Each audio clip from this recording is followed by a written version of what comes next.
యేసుక్రీస్తు నామములో మీ అందరికీ వందనాలు. నా దేవుడు మిమ్మల్ని మీ కుటుంబాలను నిండార్లుగా దీవించునుగాక. ఈరోజు ఒక వాక్యాన్ని చదువుకొని దేవుని మాటలు మనము తూచా తప్పకుండా పాటించేవారని ఉండాలని దేవుడు కోరుకుంటున్నాడు. ఆయన విశేషమైన కృపను బట్టి మనల్ని సజీవులుగా నిలబెట్టి మనల్ని మంచి మార్గంలో నడిపించాలని దేవుడు కోరుకుంటున్నాడు. ఆ మార్గంలో మనం నడవాలంటే, ఆయన మార్గంలో మనం వెళ్ళాలంటే కొన్ని మాటలు తెలుసుకుందాం. బైబిల్లో రాసిన మార్గాలు తెలుద్దాం. ఇర్మియా గ్రంథము 6వ అధ్యాయము 16వ వచనాన్ని నేను చదువుతున్నాను. ఇర్మియా గ్రంథము 6వ అధ్యాయము 16వ వచనాన్ని. యెహోవా ఇలాగ సెలవిచ్చుచున్నాడు, మార్గములలో నిలిచి ఉండి చూడుడి, పురాతన మార్గములలో గూర్చి విచారించుడి, మేలు కలుగు మార్గమేది అని అందులో నడుచుకునుడి, అప్పుడు మీకు నెమ్మది కలుగును. అయితే వారు మేము అందులో నడుచుకొనమని చెప్పుచున్నారు అంటున్నాడు. ఇక్కడ ఇర్మియా అంటే పెద్ద ప్రవర్తనలో ఒక ప్రవర్త. ఆ ప్రవర్త రాసిన మాటలు ఏంటంటే, మార్గములో నిలిచి ఉండుడి. మన పురాతన పితరులు వేసిన మార్గంలో నడవమని మనల్ని కోరుకుంటున్నాడు. అబ్రహాము కాడ నుంచి కూడా దేవుని మార్గం నడిచిన వాడి. దేవుని మార్గంలో నడవమంటే విశ్వాసానికి తండ్రి అయి జనములకు తండ్రిగా నిలబడి ఆయన గొప్ప పేరు సంపాదించుకున్నాడు. మనము కూడా అలాగే మంచి మార్గంలో నడవాలని దేవుడు కోరుకుంటున్నాడు. నీవే మార్గంలో నడుస్తున్నావు, నేనే మార్గంలో నడుస్తున్నాను. నేను నడిచిన మార్గమే గొప్ప, నేను చేసిన భక్తి గొప్ప, నేను చేసింది గొప్ప, నేనే అని మనం ఊరేగుతున్నామేమో ఒక్కసారి మనం జ్ఞాపకం చేసుకోవాలి. మన పితరులందరూ కూడా దేవుని మార్గంలో నడిచిన వారి. మన వాళ్ళందరూ కూడా, మన ముందున్న వారందరూ కూడా దేవుని మార్గంలో నడిచిన వారి. బిలాము ఒక మార్గంలో నడిస్తే దావీదు ఒక మార్గంలో నడిచాడు, సౌలు ఒక మార్గంలో నడిచాడు, అబ్రహాము యోనాతాను ఒక మార్గం, మనిషికి ఒక మార్గంలో ఎన్నుకున్నారు. ఆ మార్గాలు అనేది చెడు అనేది ఉంది, మంచి అనేది ఉంది. ఏ మార్గంలో నడవాలో మీరే తెలుసుకోండి అని దేవుడు కోరుకుంటున్నాడు. మనం ఏ మార్గంలో నడుస్తున్నాం? సౌలు మార్గంలో నడుస్తున్నామా? దావీదు మార్గంలో నడుస్తున్నామా? మనం ఒకసారి జ్ఞాపకం చేసుకోవాలి. మనం ఏదైనా మార్గంలో నడవండి అంటున్నాడు. సౌలును కూడా అభిషేకించాడు, సభను కూడా ఒక రాజుగా ఉంచాడు.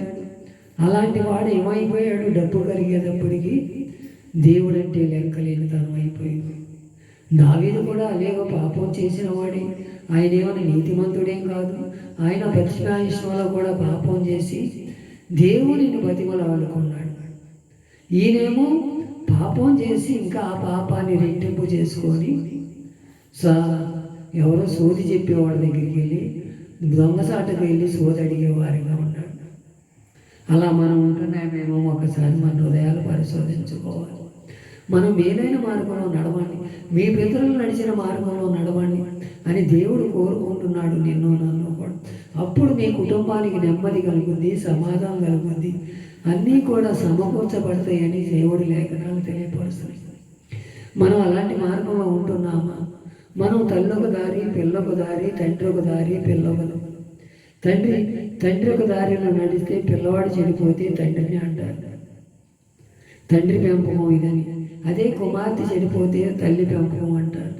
మనం ఏ పెంపకాలు పెంచుతున్నామో, మనం నడిచిన మార్గంలో మనం పిల్లలను నడిపించుకోవాలని తెలుసుకోవాలి. మనం అలాంటి మార్గంలో నడిపించుకోగలుగుతున్నామా లేదో ఒకసారి మన హృదయాలు పరిశోధించుకోవాలి. మన పిల్లల మంచి మార్గంలో మనం ముందర మంచి మార్గం నడవాలి. మనం దేవుని సన్నిధికి వెళ్ళగాలి. దేవునిలో మనం ముందరగా నిలవబడి దేవుని మాటలే మన పిల్లలకు చెప్పాలి. మొక్కై వంగనిది రేపు మానై వంగొద్దా అని మనం తెలుసుకోవాలి. వాళ్ళని మొక్కలో ఉన్నాం కానీ చిన్నతనంలో నుంచి కానీ దేవుని సన్నిధిలో మనం వెలగబెట్టాలి. వాళ్ళకి ఆటలు లేదు, వాళ్ళు మారాన్ చేస్తున్నారు అని మనం కొన్ని సాకులు చెబుతాం. అవి ఎంతవరకు స్వభావం ఒక్కసారి మన హృదయాలు పరిశోధించుకోవాలి. మనం వెళితే మనతో పాటు మన పిల్లలు కూడా వస్తారు. మనం ఒక్కోసారి వెళ్ళాం, ఎన్నో సాకులు చెప్తాం. గుడికి వెళ్ళాలంటే ఏదన్నా చెప్పి రేపు పెళ్ళికి వెళ్ళాలన్నా, పేరంటానికి వెళ్ళాలన్నా, భలే ముస్తాబై వెళ్ళిపోతూ ఉంటాం. అది మేలైన మార్గం అనుకుంటాం. దేవుని సన్నిధి అంటే అడావుడిగా రాము. అందరూ వచ్చేసిన తర్వాత లాస్ట్లో ఎప్పుడు వాక్యం చెప్పేటప్పుడు వాక్యం అయిపోయే ముందులో వద్దాం. అది ఎంతవరకు మన జీవితాలను కట్టబడుతుంది, మన జీవితాలు బాగుపడితే మనం ఆలోచన చేయాలి. ఇప్పుడు దేవుని సన్నిధిలో మనం ఎలా నడుచుకోవాలో మేలైన మార్గం అని అడిగి తెలుసుకోవాలంట. అడిగి తెలుసుకుని దానిలో మార్గం నడిస్తే మన జీవితాలు బాగుపడితే మనం నెమ్మది కలుగుద్దని ఇర్మియా ప్రవక్త రాశారు. మత్తయి సువార్త 7వ అధ్యాయము 13, 14 వచ్చేలో కూడా ఇరుకు ద్వారమును ప్రవేశించుడి, నాశనముకు పోవు ద్వారం ఎడల్పు, ఆ దారి విశాలమై ఉన్నది, దాని ద్వారా ప్రవేశించువారు అనేకులంట, వారంట జీవములోకి పోరంట. ద్వారం ఇరుకుగా వారు సంకుచితమై ఉన్నది, దానికి అనుకున్న వారు కొందరే అంటున్నాడు. విశాల మార్గం అంట అది దేవుని సన్నిధికి చేర్చదంట. అది మరణ ప్రాశానికి దారి తీస్తుందంట. అందుకే మనం కూడా ఏ మార్గం ఎన్నుకోవాలి? ఇరుకు మార్గం అంటే నిదానించి తేరి చూసి అది మంచి మార్గమా కాదా అని ఆలోచించి ఆ మార్గంలో నడుస్తాం. అదే విశాల మార్గం అయితే ఎటుపడితే అటు వెళ్ళిపోతాం. ఎటుపడితే అటు వెళ్ళిపోవడమే కాక అంతా నాకు తెలుసులే, ఇది తెలియని మార్గం ఏమీ కాదులే అనుకొని చాలా దూరం వెళ్ళాక ఆ మార్గం మర్చిపోయి మళ్ళీ మంచి ఇరుకు మార్గంలోకి రావాలి. అలాంటి మార్గంలో నడవద్దని దేవుడు కోరుకుంటున్నాడు. పురాతనమైన మార్గం మన పితరులు వేసిన మార్గంలో నడుద్దామా? ఒక దానియేలు వలె విశ్వాసం అనే ప్రార్థన ఆ మార్గంలో నడుద్దామా? విశ్వాసం ఏమంటేనే ఆయన శ్రమ నొందిన వాడని అర్థం. ఆయనకి దేవుడు ఇష్టడంట. శ్రమ నొందుతారు. ఎన్ని శ్రమలు వచ్చినా సరే యెహోవా ఇచ్చెను, యెహోవా తీసుకుని పోయాను, యెహోవా నామానికే స్తుతి కలుగునగాకే అన్నాడు. కానీ ఎక్కడ కూడా మారు మాట మాట్లాడాలి. మనం కూడా అలా అనగలుగుతున్నామా లేదో ఒక్కసారి మన హృదయాలు పరిశోధించుకోవాలి. మనం ఎలా ఉంటున్నామో మన హృదయాలు పరిశోధించుకొని దానికి అనుకుని వారు కొందరేనంట. మేలైన మార్గం కనుగొని వారు కొందరేనంట.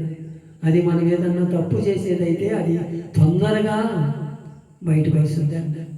అది ఆ మార్గంలో నడవద్దు. మీరు అడిగి తెలుసుకోండి. మేలైన మార్గం ఏదో మన పితరులు నడిచిన మార్గం మనం ఎన్నుకొని మనం దేవుని సన్నిధిలో నిలబడాలని దేవుడు కోరుకుంటున్నాడు. దేవుని మార్గంలో మనం నడిచే కృపను మనకు దయచేయాలని, దేవుని సన్నిధిలో మనం నాశనమునకు పోగే మార్గం నాకు వద్దయ్యా.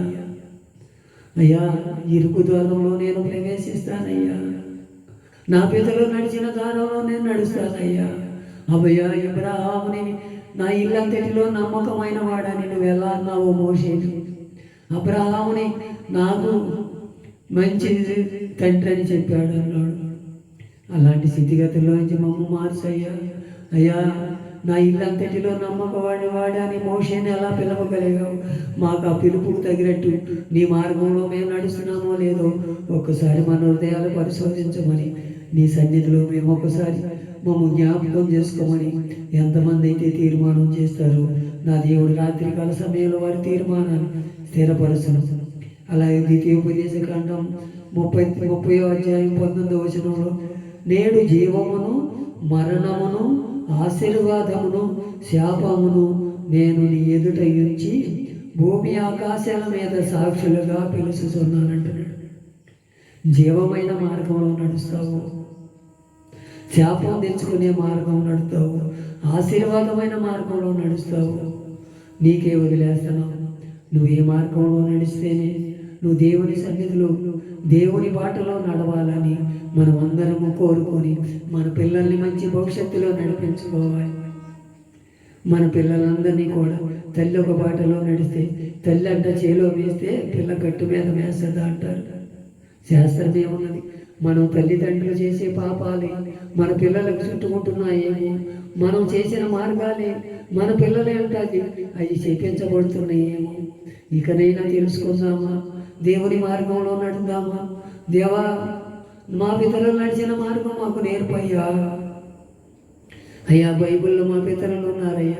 అబ్రహామును ఆ మార్గంలో నడిచాడయ్యా, ఆ మార్గంలో నువ్వు ఉన్నావయ్యా. దావీదు మార్గంలో నడిచాడయ్యా. మార్గంలో వెళ్ళాలంటే నేను నిన్ను ముందుగా ఆ మార్గాన్ని నేను వెళ్తున్నాను, నాకు దారి చెప్పమన్నాడు.